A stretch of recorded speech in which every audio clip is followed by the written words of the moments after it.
Hi అండి. ఈరోజు అయితే ఈ యొక్క బ్లౌజ్ అయితే మనం కట్ చేసుకుందాము. చాలా మంది కొత్త వాళ్ళకి బ్యాక్ పార్ట్ ఏ విధంగా కట్ చేయాలో తెలియదండి.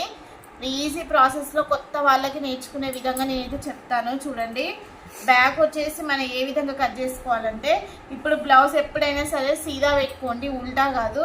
ఈ విధంగా సీదా ఫోల్డింగ్ చేసుకున్న తర్వాత మనము ఇక్కడ షోల్డర్, మనకి ఇది షోల్డర్ ఇది షోల్డర్ అన్నట్టు, మనకి ఇది భుజము, ఇది వచ్చేసి వెనుక భాగంలో మనం వేసుకునే టక్స్. ఎప్పుడైనా సరే ఇక్కడ నుంచి ఇక్కడికి మనం పట్టేసుకోవాలి. ఈ విధంగా ఇట్లా పట్టుకుంటే మనకు బ్యాక్ ఒక కొలత అనేది తెలుస్తుంది. చూడండి మీరు, నేను కొలుస్తాను ఇప్పుడు. బ్లౌజ్ యొక్క పొడవు ఎప్పుడైనా సరే ఎవరికైనా 14 ఇంచులు ఉండేటట్టు చూసుకోండి. 14 ఇంచులు అంటే కొంతమంది హైట్ ఇంకొంచెం ఎక్కువ పెట్టుకున్నా పర్లేదు, కానీ తక్కువ పెట్టుకున్న వాళ్ళ గురించి అయితే చెప్తున్నాను. ఒకవేళ వాళ్ళ బ్లౌజ్ 13, 12 అంటే వాళ్ళని కిందికి పెంచుకోవాలని చెప్పండి. ఎందుకంటే చీరలు ఖరాబ్ అయిన జాకెట్లు అయితే ఎప్పటికుంటాయని జాకెట్లు ఖరాబ్ కావు. సో అందుకనేసి మీరు ఎప్పుడైనా ఎవరికైనా సరే నిండుగా ఉండేటట్టు చెప్పాలండి జాకెట్ అయితే. నేను నా కస్టమర్స్కి అదే విధంగా చెప్తాను. ఇక్కడ చూడండి, ఈ కస్టమర్ యొక్క బ్లౌజ్ పొడవు వచ్చేసి 15 ఇంచులు ఉంది. ఇక్కడ మనకి 15 ఇంచులు ఉందంటే మన ఈ బ్లౌజ్ యొక్క పొడవు వచ్చేసి మనం 16 ఇంచుల పొడవు పెట్టుకోవాలి. ఈ విధంగా సీదా కొలుసుకోవాలి. ఇప్పుడు మనం 16 ఇంచుల కాడ మార్క్ చేసుకుందాం.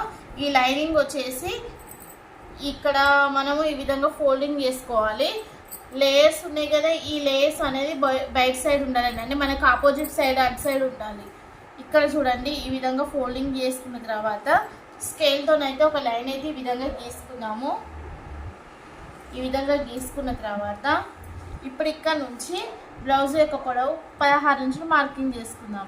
సేమ్ ఇది కూడా 16 ఇంచుల కాడ మార్కింగ్ చేసుకుందాం. ఇప్పుడు 2 దుక్కుల మార్కింగ్ చేసుకున్న తర్వాత షోల్డరు విడ్త్ వచ్చేసి 6 ఇంచులు పెట్టుకోవాలి ఎవరికైనా సరే. నెక్ వచ్చేసి 2 ఇంచులు పెట్టుకోవాలి. సేమ్ ఇప్పుడు హార్మోల్ డౌన్ వచ్చేసి కూడా 6 ఇంచెస్ పెట్టుకోవాలి పొడవు. చూడండి, ఇక్కడ నేను గీస్తున్నా. ఈ విధంగా పెట్టేసుకొని మనం ఈ విధంగా సంక రౌండ్ అనేది గీసేసుకోవాలి. ఇప్పుడు మనకు చెస్ట్ లూజ్ కావాలి. చెస్ట్ లూజ్ ఎట్లా తీసుకోవాలి? ఇప్పుడు ఈ బ్లౌజ్ని ఈ విధంగా ఓపెన్ చేసేసి ఇక్కడ బ్యాక్ పార్ట్ మొత్తానికి ఓపెన్ చేయండి. ఈ విధంగా మొత్తానికి ఓపెన్ చేసిన తర్వాత ఇది మనకు బ్యాక్ పార్ట్, ఇది వచ్చేసి ఫ్రంట్ పార్ట్. ఈ యొక్క బ్యాక్ పార్ట్ యొక్క టక్స్ ఉంది కదా, ఈ విధంగా రెండింటిని ఫోల్డ్ చేసుకోవాలి. ఫోల్డ్ చేసేసుకొని ఈ విధంగా పట్టుకోవాలి. చూడండి, మంచిగా గమనించండి. ఈ విధంగా పట్టుకుంటే మనకు చెస్ట్ లూజ్ అనేది తెలిసిపోతుంది. ఇక్కడ చూడండి, నేను కుట్లతో సహా పట్టుకున్నాను. ఇదే విధంగా మార్కింగ్ అనేది చేసుకోవాలి. ఈ విధంగా మార్కింగ్ చేసుకొని ఈ విధంగా డ్రా చేసుకోవాలి. ఇప్పుడు స్కేల్తో ఒక లైన్ తీసుకోవాలి. ఎప్పుడైనా సరే మనం స్కేల్ అయితే యూజ్ చేయాలండి. స్కేల్ యూజ్ చేస్తేనే మనకు కటింగ్ అనేది మనకు మంచిగా గీసినా కూడా కటింగ్ అనేది మంచిగా వస్తుంది అన్నట్టు. ఇప్పుడు ఈ విధంగా చెస్ట్ లూజ్ తీసుకున్నామా, షోల్డరు సంక పొడవు చెస్ట్ లూజ్ వచ్చింది కదా. ఇప్పుడు మనకు నెక్ రావాలి, నెక్ డీప్, నెక్ విడ్త్ రావాలి. ఇప్పుడు నెక్ డీప్ తీసుకోవాలంటే ఏ విధంగా తీసుకోవాలి? ఇప్పుడు బ్లౌజ్ బ్యాక్ సైడ్ మన నెక్ ఉంటుంది కదా, ఈ వెనుక భాగంది, ఇది వెనుక భాగం. ఈ వెనుక భాగం యొక్క ఈ డెప్త్ ఉంది కదా, ఈ డీప్, కప్పు యొక్క డీప్, దీన్ని కప్ అంటారు, దీన్ని గల్ల అంటారు. సో దీన్ని నడుము అంటారు అన్నట్టు. ఇక్కడ నుంచి ఇక్కడ మనం టేప్ పెట్టి కొలుసుకోవాలండి. మిడిల్లో కొలుసుకుంటే మనకు 5 ఇంచులు వచ్చింది. 5 ఇంచులు అంటే మనం ఎప్పుడైనా సరే 1/2 ఇంచు కుట్లకి కింద 1/2 ఇంచు కుట్టుకు అంటే మనం 6 ఇంచులు తీసుకోవాలి. ఇప్పుడు మనం ఇక్కడ 6 ఇంచులు అనేది మార్కింగ్ చేసుకుందాం. 6 ఇంచులు మార్కింగ్ చేసుకుంటే కుట్టు పోను మనకు 5 ఇంచులు అయితే ఎగ్జాక్ట్లీగా వస్తుంది. ఇప్పుడు నెక్ విడ్త్ వచ్చేసి 3 ఇంచుల కాడ మార్కింగ్ చేసుకుందాం. 3 ఇంచుల కాడ ఈ విధంగా మార్కింగ్ చేసుకొని ఇది 2 ఇంచులు, ఇది 3 ఇంచులు. ఇప్పుడు దీనికి లైన్ అనేది కలుపుదాం. కలిపిన తర్వాత ఇప్పుడు ఇందులో రౌండ్ అయితే గీసుకుందాం. ఒకవేళ మీ దగ్గర స్కేల్ ఉంది, మీ దగ్గర స్కేల్ లేదనుకో, మీరు ఏ విధంగా గీసుకోవాలంటే ఈ మూలకాడ 1/2 ఇంచు అంటే కొంతమంది తెలియదు కదా, ఇది 1 ఇంచు, 1/2 ఇంచు అంటే ఇవో ఇక్కడ వరకు 1/2 ఇంచు, ఇంచున్నర అంటే ఇది, 2 ఇంచులు అంటే ఇది, పాదొక్క 2 ఇంచులు అంటే ఇక్కడ ఈ పాయింట్ని పాదొక్క 2 ఇంచులు అంటారు. 1/2 ఇంచు అంటే ఇది. ఇప్పుడు ఈ 1/2 ఇంచు దగ్గర నుంచి మూలకాడ క్రాస్ పెట్టేసుకొని ఈ విధంగా రౌండ్గా మీరు గీసేసుకుంటే సరిపోతుంది. ఈ విధంగా రౌండ్ వస్తుంది అన్నట్టు. చూడండి, ఇట్లా ఈ విధంగా రౌండ్గా వస్తుంది. అంతేనండి, చాలా ఈజీ.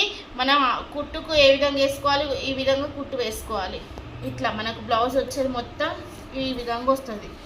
మనం ఇక్కడ కూడా ఈ విధంగా కుట్టేసుకోవాలి. మనకి ఇక్కడ వస్తుంది. ఇదంతా ఎక్స్ట్రా కుట్లు వస్తాయి అన్నట్టు. మీకు అర్థమైందని అనుకుంటున్నాను. ఏమైనా డౌట్లు ఉంటే మాత్రం అడగండి, నేను చెప్తాను. మళ్ళీ ఒకసారి మీకోసం ఎక్స్ప్లెయిన్ చేస్తాను చూడండి. బ్లౌజ్ యొక్క పొడవు వచ్చేసి మనకి ఎంత ఉంది, 15 ఇంచులు ఉంది. 15 ఇంచులు ఉంటే +1 = 16 ఇంచులు మనం ఈ యొక్క పొడవు తీసుకున్నాం. చెస్ట్ లూజ్ వచ్చేసి ఎగ్జాక్ట్లీ ఎంత ఉందంటే 9 ఇంచులు ఉంది. మనము 2.5 ఇంచులు యాడ్ చేసుకున్నాం. అంటే టోటల్ వచ్చేసి 11.5 ఇంచులు. షోల్డర్ ఏమో 6 ఇంచులు పెట్టుకున్నాము. నెక్ ఏమో 2 ఇంచులు పెట్టుకున్నాము. షోల్డర్ ఏమో మిగిలిన 4 ఇంచులు యాడ్ చేసుకున్నాము. సంకపొడ వచ్చేసి 6 ఇంచులు పెట్టుకున్నాము. ఇక్కడ వచ్చేసి 1 ఇంచ్ పెట్టుకుంటే సరిపోతుందండి. ఈ 1 ఇంచ్ పెట్టేసుకొని రౌండ్ గీసుకుంటే సరిపోతుంది. చెస్ట్ లూజ్ మనకు తెలిసిందే, మనం బ్యాక్ పార్ట్ యూజ్ చేసి చెస్ట్ లూజ్ తీసుకున్నాము. నెక్ డీప్ వచ్చేసి 6 ఇంచెస్ పెట్టుకున్నామండి. 5 అయితే నెక్ డీప్ వచ్చేసి మనము 5 ఇంచులు అయితే 6 ఇంచులు పెట్టుకున్నాము. ఈ విడత వచ్చేసి ఎవరికైనా సరే 3 ఇంచులు పెట్టుకోవాలి. ఇక్కడ 2 ఇంచులు పెట్టుకొని ఈ విధంగా బాక్స్ గీసేసుకోవాలి. స్కేల్ ఉంటే మాత్రం స్కేల్తో రౌండ్ గీయండి. స్కేల్ లేకపోతే మాత్రం 1/2 ఇంచ్ మార్కింగ్ చేసుకొని ఈ విధంగా రౌండ్ గీసిరంటే మీకు బ్యాక్ పార్ట్ అనేది కరెక్ట్గా వస్తుంది. ఏ బ్లౌజ్కి అయినా సరే బ్యాక్ పార్ట్ అయితే ఇదే విధంగా కట్ చేసుకోవాలండి. కటింగ్ అయితే ఇదే విధంగా చేసుకోవాలి. స్టిచ్చింగ్ ఏ విధంగా చేసుకోవాలంటే ఇక్కడ నుంచి ఇక్కడ 4 ఇంచుల వరకు మనం టక్స్ అయితే పెట్టుకోవాలండి. ఈ టక్స్ కూడా చెప్తున్నా చూడండి. ఎవరికైనా సరే బ్యాక్ పార్ట్ టక్స్ వచ్చేసి 4 ఇంచెస్ కాడ మార్కింగ్ చేసుకొని ఈ విధంగా ఒక టక్స్ పెట్టేసుకున్నామంటే ఇక్కడ 4 ఇంచెస్ పెట్టుకున్నాం కదా, ఈ 4 ఇంచెస్ దగ్గర టక్స్ పెట్టేసుకున్నాక మళ్ళీ ఈ పొడవు ఎంత వేసుకోవాలని కొంతమందికి డౌట్ ఉంటుంది. అది కూడా 4 ఇంచెస్ వరకే, ఇక్కడ వరకే 4 ఇంచెస్. ఇది 4 ఇంచెస్, ఇది 4 ఇంచెస్. ఈ విధంగా 1/2 ఇంచ్ వరకు పట్టేసుకొని కుట్టేసుకుంటే సరిపోతుంది. ఇంత మందం అంతేనండి, చాలా ఈజీ. అన్న డౌట్స్ ఉంటే మాత్రం నన్ను అడగండి, నేను కామెంట్ బాక్స్లో మీకు రిప్లై ఇస్తాను. సో ఇదేనండి, కొత్త వారికి ఎవరికైనా మంచిగా అర్థమయ్యే విధానంలో నేను చెప్పాను. బ్యాక్ పార్ట్ అయితే ఇదే అండి. మీరు ఒకసారి ప్రాక్టీస్ చేశారంటే మీకు కంపల్సరీ వస్తుంది. నెక్స్ట్ సెకండ్ పార్ట్ నేను ఫ్రంట్ పార్ట్ ఏ విధంగా కట్ చేసుకోవాలో క్లియర్గా ఎక్స్ప్లెయిన్ చేసి చెప్తానండి. నచ్చితే మాత్రం లైక్ చేయండి, షేర్ చేయండి, సబ్స్క్రైబ్ చేసుకోండి, కామెంట్ బాక్స్లో కామెంట్ చేయండి. Thank you for watching.